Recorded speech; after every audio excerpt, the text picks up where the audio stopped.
Hello, ഇന്ന് ഒരു കുട്ടി ഹാമ്പർ സെറ്റ് ചെയ്യണേ. അപ്പോൾ ആൾക്ക് 1 വയസ്സാവുന്നതാണ്.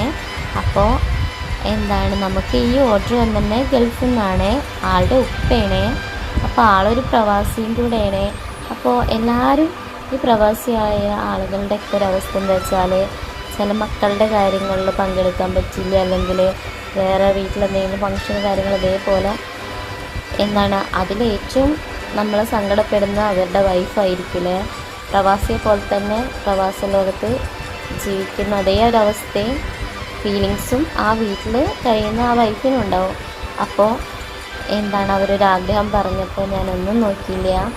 സത്യം പറഞ്ഞാൽ ഞാൻ എല്ലാ വർക്കും എടുക്കാറുണ്ട്. ഇത് ഫസ്റ്റ് ടൈമാണ് ഇങ്ങനത്തെ ഒരു വർക്ക് ചെയ്തു കൊടുക്കാറുണ്ട്, ചെറിയ ചെറിയ വർക്കുകൾ.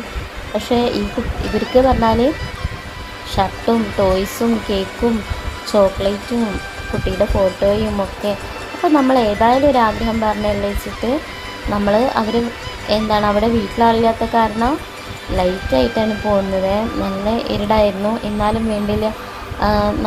അവരുടെ അത്രയും ഒരു ആഗ്രഹമല്ലേ, നമ്മളെ കൊണ്ട് അത് സാധിക്കുക പറയുമ്പോൾ അവർ വഴി. അപ്പോൾ ഞാനത് ചെയ്തു കൊടുക്കാമെന്ന് വിചാരിച്ച് എൻ്റെ പാർട്ട്ണർമാരാട്ടോ ഇത് രണ്ടും കൂടെ കച്ചറ കളിക്കണം. എന്താ വെച്ചാൽ ഞാൻ പിടിക്കാൻ എന്താ അങ്ങോട്ടും കൊണ്ട് ഒന്നും നോക്കിയില്ല. എത്ര ഇരുടായാലും വേണ്ടിയില്ല എന്നുവെച്ചാൽ നമ്മൾ ഈ ഓർഡർ സ്വീകരിക്കുകയും ചെയ്ത് പോവുകയും ചെയ്തു. ഇവർ എൻ്റെ നമ്പർ കണ്ടിട്ട് അങ്ങനെ കോണ്ടാക്ട് ചെയ്താണ്. അങ്ങനെ കിട്ടിയ ഓർഡറും കൂടെ ആണിത്. പിന്നെയാണെങ്കിലോ അവർക്ക് ഭയങ്കര സന്തോഷമായിട്ടോ. അവർ പറഞ്ഞ പ്ലാനിങ്ങിലൂടെയാണ് സർപ്രൈസായിട്ട് കൊടുത്ത്. ആദ്യം അവരൊക്കെ ഒന്ന് ഷോക്കായി, കാരണം പെട്ടെന്ന് നമ്മളറിയാത്തൊരാൾ വീട്ടിലേക്ക് ചെല്ലുമ്പോൾ രാത്രി എന്തായാലും ഉണ്ടാവില്ല. അപ്പോൾ വീഡിയോ അടുത്ത വിശേഷങ്ങൾ കാണാം. Okay, by.